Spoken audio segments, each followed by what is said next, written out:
Hey, this is Kenny from Kenny's Audiophile Record Reviews. Thank you very much for my channel. As always, if you're new to my channel, please like and subscribe. That'll help me out. That'll be super cool.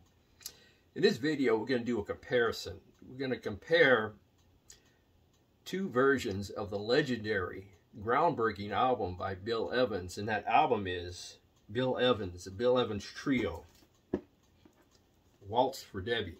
This is the Analogue Productions version of the album. This is a double LP 45 RPM version of the album on UHQR Clarity Vinyl. As of the posting of this video, I literally received this a couple of days ago, and I'm going to compare it to the Craft Recordings OJC version of the album. Also, at the end of the video, I'm going to show you my Bill Evans album collection, which isn't a lot, but I do have a small handful I can show you. My Bill Evans record album collection. I'm a fan of Bill Evans. He was one of the greatest jazz piano players of all time. He really was. He had this very unique, very almost like romantic style of playing the piano that was very cute, cool, very unique to Bill Evans. When you hear him playing, you know it's Bill Evans. Just like a lot of the greats, they have their own style, like Thelonious Monk, and many others. They just have, you know, Herbie Hancock has his own style. A lot of the greats do, like McCoy Tyner, and I can go on and on. They all have their own style, and Bill Evans had his own. This is like I said, it's a beautiful, almost like romantic style of piano playing, and he was just a giant on the piano keys. He definitely was. But I'm gonna compare these two and see which I think sounds the best. I do not have an original pressing of this record, and I wish I did, because that would have been cool to include that in this comparison. And I don't have any other of the cool and great pressings, but I thought I'd do this video anyway and see which one sounds best amongst the two that I have. And like I said, I'll show you my Bill Evans record collection at the end of this video. But this album was originally released in 1962. It was recorded June 25th, 1961. It features Bill Evans on piano, Scott LaFaro bass, and Paul Motion drums. Scott LaFaro, the great bass player, he was really, at a young age, an upcoming star in the jazz realm. Scott LaFaro, he tragically passed away somewhere about 10 to 11 days after the recording of this masterpiece of an album. So it was highly unfortunate. Like I said, he was a rising star in the jazz field at that time, and who knows what heights he could have risen to and what more influence he could have had over future generations of jazz bass players. But Scott LaFaro, a legend regardless, and he performs fabulously and is showcased fabulously on this record. But I'm going to show you the contents quickly of this album, or say the UHQR version of the album. Again, this is a 45 RPM 2 LP version of the album. And oh, by the way, this is one of the more beautiful, in my opinion, one of the more beautiful and iconic album covers ever produced. And it's really displayed beautifully on this very nice UHQR box by Analogue Productions. It really is. It's a spectacular cover of this set. I think it's a work of art, in my opinion. But I'm gonna show you mine. This is the cover. It has a really nice finish, different from a lot of the other UHQR sets. And my number is 284. I hope it comes across on the video. Yeah, I got my pre-order in early. It's 284. So I was blessed to get a lower number. It's nice pictures in the gatefold. A really nice presentation by Analogue Productions on this set for sure. And you get the normal you know, information that's normally in the UHQR sets, like this specs manual, technical specs manual, and there's an ad for the Pablo series that's inserted in the box.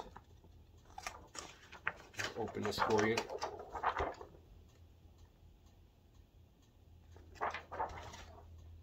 Actually, it's an ad for the Pablo series and the Atlantic series as well.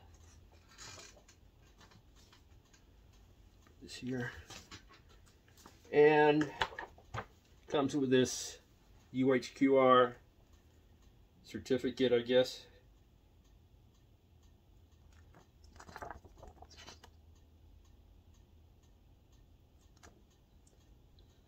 Along this Bill Evans booklet that comes with it. That's actually very nice. And there are some, you know, some really nice pictures inside. Very well put together by Analogue Productions, I should say. I'm going to show you a little bit more. Nice picture of Scott LaFaro inside.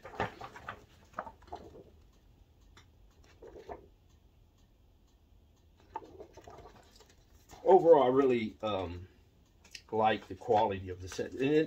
Here's a clarity vinyl. I'll pull one out. It's two, like I said, 2 record set. Duplicate of the Riverside Records label. Like I said, the original LP was issued on Riverside Records in 1962. And like I said, I wish I had a original pressing of this, because that would have been ultra cool to include that in this video. But I listened to this, and I listened to this record, both records, very carefully, and it's very close. It really is, in terms of the sound quality.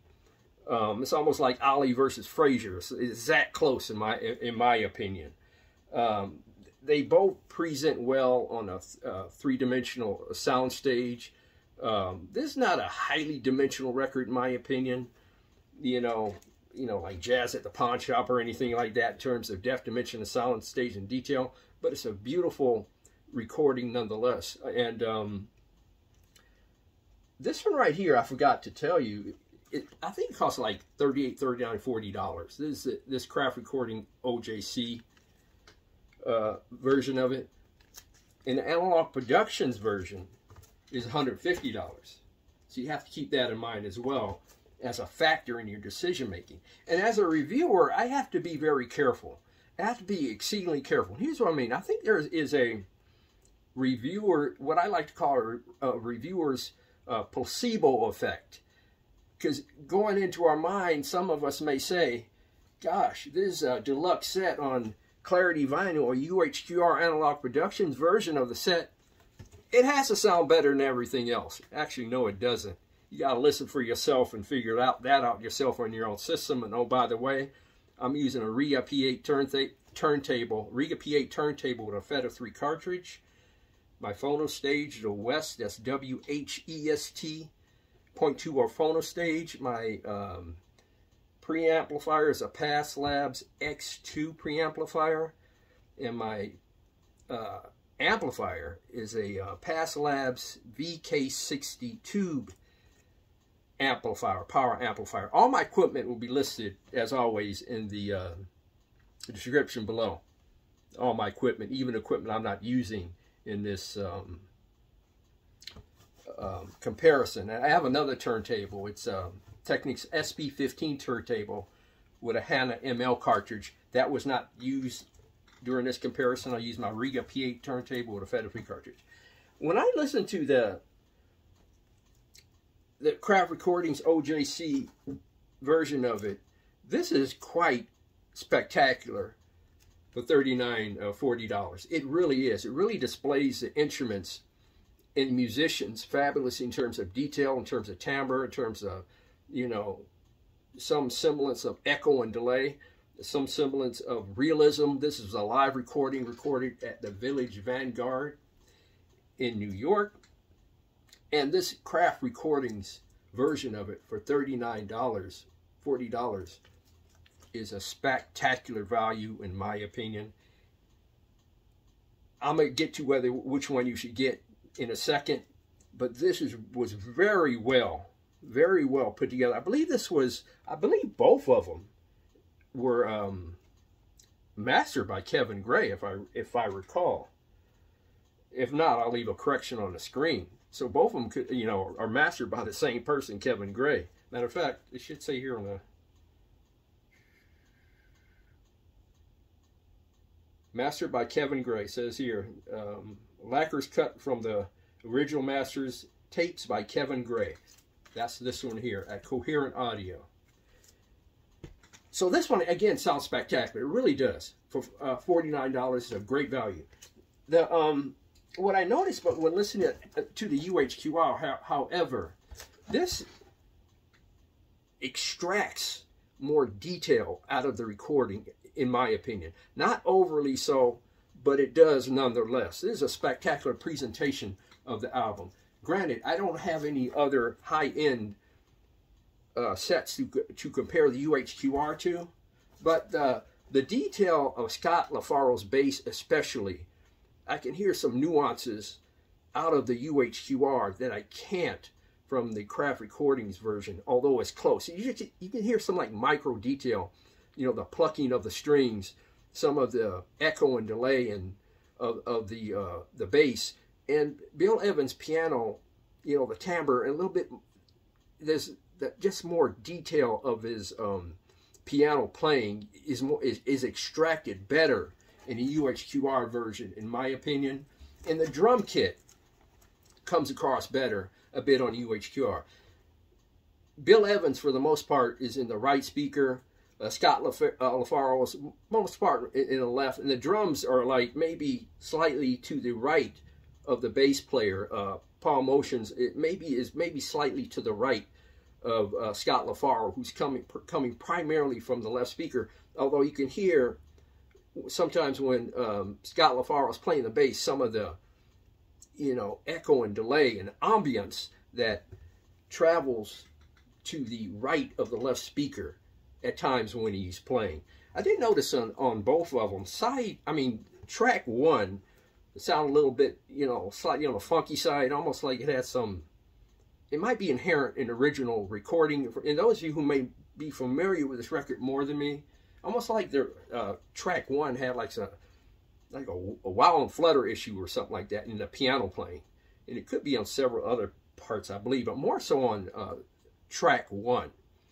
But overall, this presentation, the UHQR presentation, is a more detailed, more refined, more defined presentation of the record, in my opinion. This one really extracts the beauty and the ambiance and the texture and the emotion of the live recording. This is a live recording. Almost like, at times, even the applause at the end of the each song, each composition sounds slightly better on the UHQR. Although it's a very subdued audience, I must say. It really was. There were some pretty nice solos, like from Scott LaFaro, and I was waiting for some applause reaction, but that crowd was somewhat chill. You know what I mean? But there's nothing wrong with that. They let their presence be known at the end of each composition. But it was a very somewhat subdued audience in terms of audience, reaction during the compositions. They were just like chilling and listening to the compositions, almost like they were studying what was going on. So I get it. But overall, they're both winners. This one for $40. If your system is not really a high-end audiophile system, and you don't want to, or you don't want to spend a lot of money, this is a spectacular value. The Craft Recordings OJC version. I highly recommend this one because it sounds great. If you want to take this one to a different level, to a more elite level, to a more pleasurable level that extracts the beauty and the ambiance and texture and detail of this spectacular performance by Bill Evans and his trio, Bill Evans Trio, the UHQR is the one. This is an outstanding sounding version of the album, albeit I don't have any of the other high-end issues to compare it to. So for those of you who do, please leave your comments in the comments section below. And I wish I had an original pressing to compare it to. If I were to rate these, I would probably give the sound of this one, the UHQR, probably like a 9.5, in the performance like a 9.5 on the UHQR. Whereas the sound on the craft recordings, OJC, I give the sound probably around a 9. This is that close in my opinion. And the performance, obviously, a 9.5. Which is a better value? Well, perhaps the OJC craft recordings version of it. Which is the more better sounding of the two? For the connoisseur, for the audiophile, for the record player, record collector who is into high-end recordings, the crown goes to the Analogue Productions UHQR version. Now that's on my system, playing these records on my system. I already described what my components were. So it's going to vary from system to system. You might have a system that's far superior to mine. Thus, you might get different results. Maybe your results might be different. Maybe you might come up with a different opinion.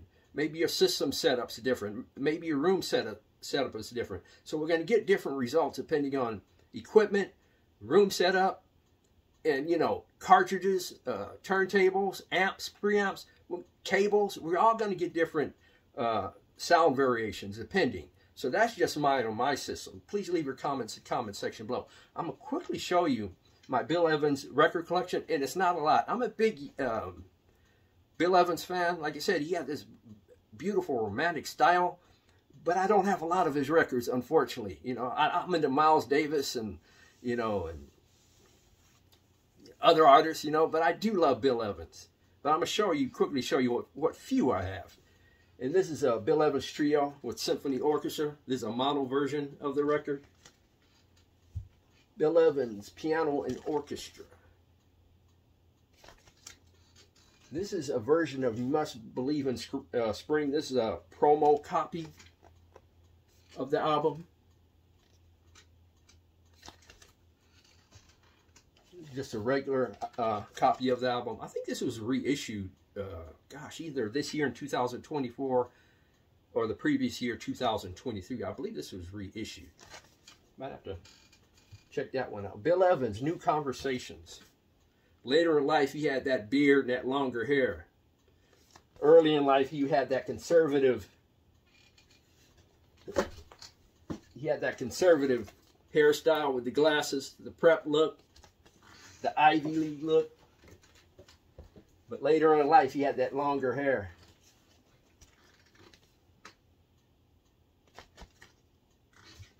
And the beard. But what a spectacular artist. What a spectacular and fabulous piano player he really was. He really was. And his contributions, I just showed you this one, I believe. This is just a second copy. His contributions to the jazz field and piano playing in the jazz realm. He's one of the all-time greats, no doubt. This is Bill Evans, George Russell Orchestra. Actually, I wish I had more of his records. I really wish I did. Bill Evans, Affinity.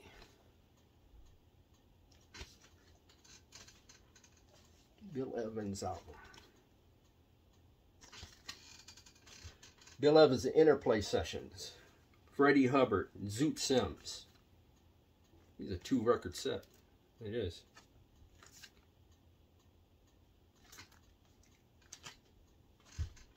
California, Here I Come.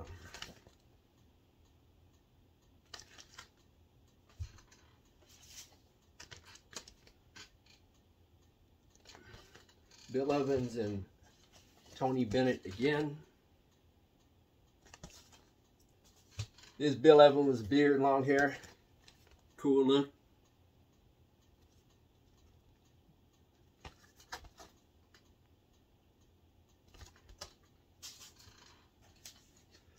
I have one more after this one. There's another 2 LP set. And one more.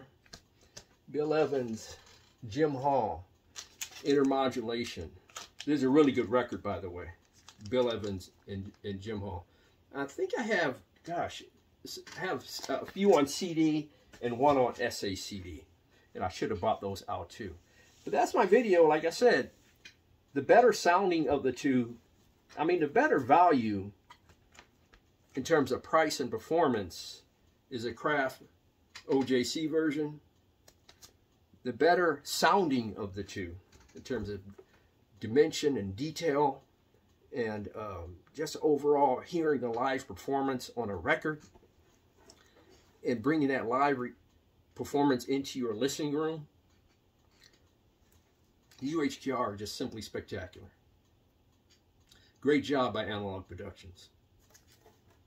Those are my opinions. I can't wait to see other videos because, you know, like I said, depending on system, what you're listening on, there could be some people who have the direct opposite opinion of mine. So it's going to be interesting. And also, I don't have other higher end records to compare it to. So it's going to be interesting to hear other comparisons of this record. Really is, especially the original pressing, which I wish I had. This is the other one I purchased, Bill Evans Trio Sunday at the Village Vanguard. Haven't even opened this one yet. Hadn't had a chance because I was listening to Waltz for Debby. Those are my opinions. What are yours? Please leave your comments in the comment section below. Thank you very much for viewing my video. I really appreciate it. Please like and subscribe. God bless, strong love, and keep the peace worldwide.